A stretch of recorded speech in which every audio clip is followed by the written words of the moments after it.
Good afternoon, everyone. Welcome once again to Working Class Australia. It's been a while since I've actually done my own live. I have been flat out busy with a lot of union negotiations and restructuring as well. My round is in regional Victoria is quite it has grown, and I need to actually take care of a lot more issues than what's considered. So I'm doing some very long days at the moment. Today actually is a roster day off, and I wanted to discuss with you today as well about the federal election. Now, first of all, I just want to acknowledge that I am broadcasting from the land of the Jar Jar Warren, and I'd like to acknowledge the First Nations people of this area and the elders of the past, present, and future, and also acknowledge their struggle. It was originally a struggle against colonial rule, and now their struggle has broadened out into a much further struggle against imperialism. And it's vitally important that their struggle is within the broader working class struggle in order to break ourselves from the shackles of imperialism and change our society to a socialist one. Well, federal election. Obviously, you might be all aware, for us all in Australia, if you don't know, well, it's on. And the Morrison government, or Scott Morrison, declared it a few weeks ago, and I think it's time it's been at a heightened level of political activity out there. But what I want to talk about is not who to vote for, but the importance of all of us to engage with the public, especially during these particular times, and use the elections to our advantage. To engage with the public, and it's been very interesting engagement as well with some people. Now, I've been handing out these, been letterbox dropping actually, or letterboxing, otherwise known as these little cards. Obviously, with the Prime Minister with the flower bouquet on his head, and not my job, but aimless, blameless, and completely shameless. And obviously, some message on the back from Victoria Trades Hall, "We are Union." Been letterboxing them. For those of you, if anyone from overseas watches this later on, what we mean by letterboxing, we go around our neighbourhoods or suburbs and put these in a letterbox. I believe it's illegal to do that in the US, so I'd probably advise don't do that over there. It is a federal offence, I'm led to believe, so I'd be advised. But here we can do it. And it's a great little card. It's quite cheeky as well. I think it's going to haunt Scott Morrison until his dying days. And it's a great message. Not telling you which party to vote for, but obviously find out if you can help out and any more information you need to make a proper choice in the benefit of working class interests as well. And I think that's why important we need to engage with the public and talk about. It's more than just about voting on a particular day or pre-polling as well. It's about deciding who's best to represent our class interests. Now, what's been interesting? I've been involved in obviously the We Are Union Digital Army here in Victoria. It's great. It's a great initiative, and what that means is we've actually sometimes team up in a group. Here in Bendigo, we've got the We Are Union Army, which is the Bendigo Digital Street Store. It's been a Friday evening. We just for an hour, there's a group of us get together for an hour. 6 o'clock, we share a post up from the Bendigo Trades Hall. Secondary post something there, and we share it far wide through groups and other networks, and that way to generate the algorithms and have a lot more engagement that way. That's one format. It's a great format too. It's good to actually, a lot of people are still, that's the only way they usually engage with is through social media, and we can engage with the algorithm. I'll repeat that, make myself a lot more clear. If we share it far and wide, generate the algorithms further, that will actually spread our message further wide. And what was been interesting, the main 2 points people have been talking about or have actually engaged the most is cost of living set, and manufacturing. And it's very dear to everyone's hearts. I think housing is going to be a very big important issue too, because Australia, no different from anywhere else in the world, we are going to be facing an economic crisis on a magnificent scale, put it that way, on a huge scale. And what we're going to be seeing here, we're seeing already rising the costs of fuel, food, going to the supermarket now, groceries are going up, interest rates are going up. So I do feel for all those, especially recently purchased a home or put a deposit on a home. I mean, if they don't own it outright, they are going to be in further and further debt on. And there's already people now living in cars and tents and caravans, and they happen to be consistently mobile, and they're working as well, trying to make ends meet. And what we're seeing here, overall is a whole lot of people now not ever again be able to afford a home. Not only that, there's also a rental crisis within that. There's actually competition to try and even get buy rent. There's people that just haven't got enough money to actually save up for even for a 6 month deposit, which there's people out there prepared to do to get a rentable price. And but if you're in a rental and they're seeing that increasing as well, it certainly is a crisis. So having to try and find a place to live, along with trying to provide food and meet any other cost of living measures as well, such as paying off utilities and that, and paying off a house if you happen to need that, whatever else, and then also job insecurity. It plays a lot on people's mind, and where manufacturing plays on people's mind, on everyone's mind, that's actually related within the job security, but also with the economy as well. Now, on the manufacturing side, the people we engage with are from across all the political spectrum. So, and a lot of people, and mostly everyone agrees with us. This is ridiculous. Why aren't we making our own products here anymore for Australia? We're so much import dependent, and we're so much reliant. COVID certainly exposed that. But now, even more so, the world is on very shaky ground at the moment. Things can happen very quickly. If something does happen, we could be totally stuffed within a week or two, where you've got 21 days of fuel left, or 21 days of guaranteed fuel. There's apparently guaranteed up to 90 days, but all that fuel's in the US. So if something happens to the shipping channels and that, I don't know how that's going to reach out to here. And that's a case of national security and national sovereignty as well. And amongst other things as well, how would you actually transport our food, because people need to eat.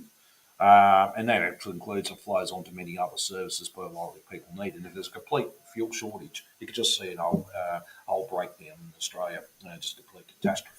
So when we're talking about manufacturing, it's not just buying widgets. It's also about many other things we need to look at manufacturing here as well. And really, we're an island nation. We're an island continental nation. We don't have any shared land borders with anyone else, but we are heavily dependent on shipping, and we definitely need our own shipping fleet. We definitely need our own manufacturing base, and we can actually manufacture the ships here. There's no issue with that. We have got the skills and know how to do it. Unlike some in politics that don't think we know what we're doing.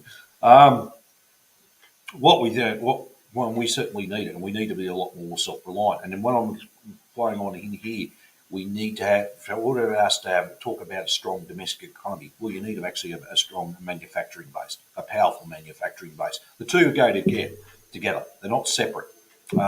And it's interesting when you've got prime ministers of all sorts of political persuasions talking about how much we've got a robust economy and a really strong economy, AAA rating. Well, that's all run by credit. It's nothing. It's not actually run by anything else. And really, by rights, Australia's economy is just as fragile as everyone else's. And what we're going to be looking at here is, if the way things are going, there's going to be, as I said, a complete economic catastrophe on a grand scale. And if we don't actually start to get our hands, take control of the situation, take matters in our own hands, and start campaigning for a strong manufacturing base so we can actually provide for ourselves, for the basic necessities to other things, instead of having to be reliant from overseas, and protect that industry. And it doesn't mean to say that we, become hostile to other countries. We can still have those peaceful relations with other people. And I won't go into there at the moment, but we've got to understand that we need to sort of protect our own industries here as well. So that's where it's been a really hot discussion with a lot of people, and as I said, it's been interesting how we can unify quite a cross section of society around those particular issues. It is amazing how people they're talking about. I was at a pre-poll today, and mainly, actually, once again, this is the importance for us to engage with the public. It's a great way to discuss with people when they come, cost of living, hell yeah, and manufacturing, housing, very vital bread and butter issues that are really now affecting more people, and they're talking about it. So it's a fantastic way to get about it. And look, I encourage all comrades and friends and fellow workers. Look, I'm not going to tell you which way to vote. I'm making an informed choice. I certainly I'm not going to vote for any of the right wing parties. It's certainly not in my favour at all, because they're not really genuinely representing working class interests either, but have a good informed choice of who's best to represent working class interests. And that means, our pro-union, workers' rights, but also about job security, manufacturing, rebuilding, name it, you name it, and how to and cost of living, everything else. Not just hear a few slogans and think, oh, that sounds like a good idea. I would strongly advise do some research if you like yourselves, ask the hard questions. The federal elections play a really good role, and also I highly recommend as well turning up to meet the candidates forums. They are a fantastic way to ask the questions. They have to be a bit controlled, usually by a mediator. They usually have the local ABC radio might change one, or just recently we had one here in Bendigo last week that was all organised by the Bendigo Sustainable Group. Yes, Sustainability Group.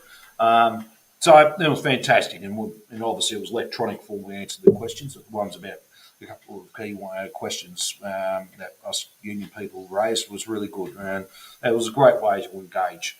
You need to, and it's good practice as well.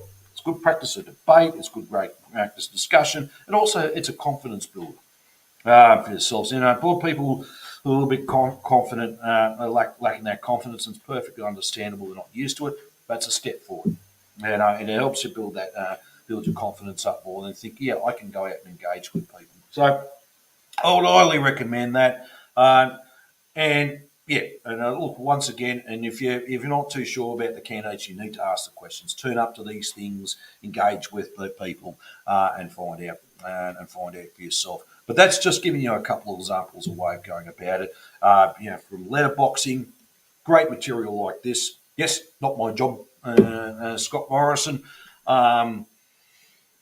It's a great way to do it. Handing those out in leaflets, having a store on a particular issue. You might have a petition store. Now, you can have them at polling booths, but make sure you abide by the 6 metre rule near the polling booth there. Great way to gauge. People say, would you like to sign our petition on the housing crisis? You might want to say, and I know my union actually has all the material about manufacturing as well, and it's been well engaged. A lot of people are engaging with us about it because they know full well what the issue is.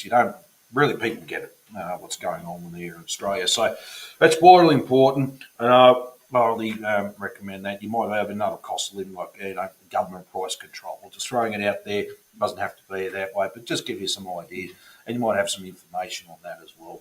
So it just gives you some positive steps on the way forward. It's perfect time to do so, and even after the election, it just doesn't stop there.